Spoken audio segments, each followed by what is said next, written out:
seriously, I'm really looking forward to tonight because this is probably going to be the only day of the month that we're not going to be talking about Rob Ford. And I look in the window and I say to the person on my left, when do you think the last time was that that window was changed? That stuff doesn't look great.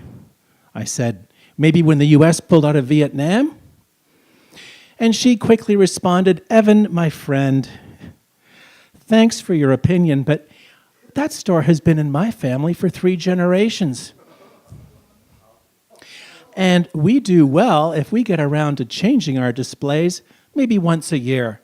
But rest assured, it hasn't hurt our business. On the suggestion of a friend of mine, I hired a coach. I had never heard of life coaching before. And she helped me to explore what my purpose might be. And she started with that all-important life coaching question. So what are you passionate about? And this little voice inside of me said, horses. And I mean, I was living in Vaughan. I don't know if anybody here is familiar with Vaughan, but it's all marble and BMWs, and there's no horses there. And I didn't know anybody with a horse. I hadn't been near a horse in 25 years. But I had felt this longing, this desire, this feeling like I didn't know what it meant. He sells Canadian government documents. He works closely with the embassy and the ambassador in Paris to put on Canadian events for the embassy. Margaret Atwood and other writers come and they read in his store. They actually read outside of his store because it's too small to hold a crowd. But they come to his store because that makes their trips to Europe tax deductible. So he's in this wonderful situation where he's living the dream of a medieval studies scholar.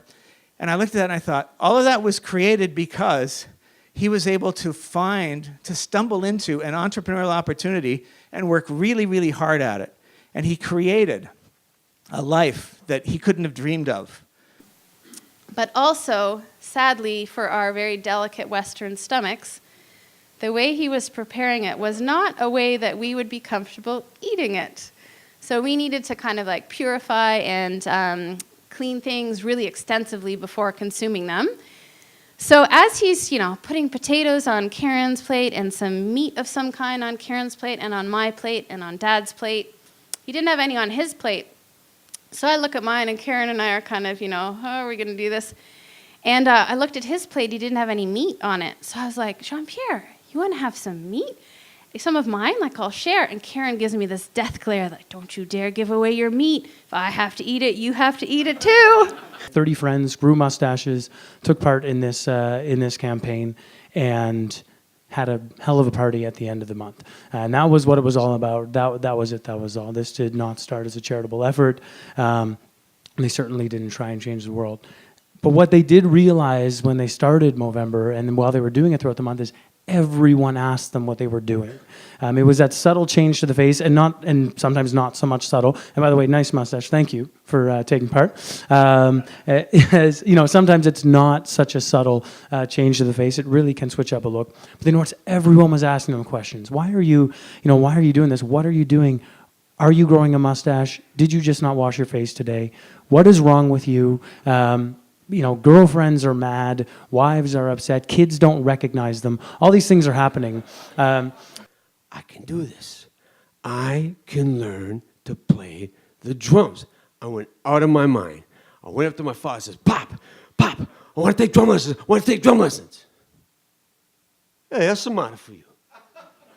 Are you crazy? What the drummer? Get out of here, you crazy boy, get out of here. No, Pop, I can learn the drums. I want to play the drums.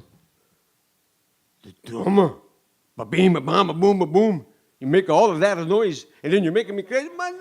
Come on, get out of here, you crazy boy. Pop, no, I want to play the drums. I can play the drums. That is MoMondays. Did you have a good time?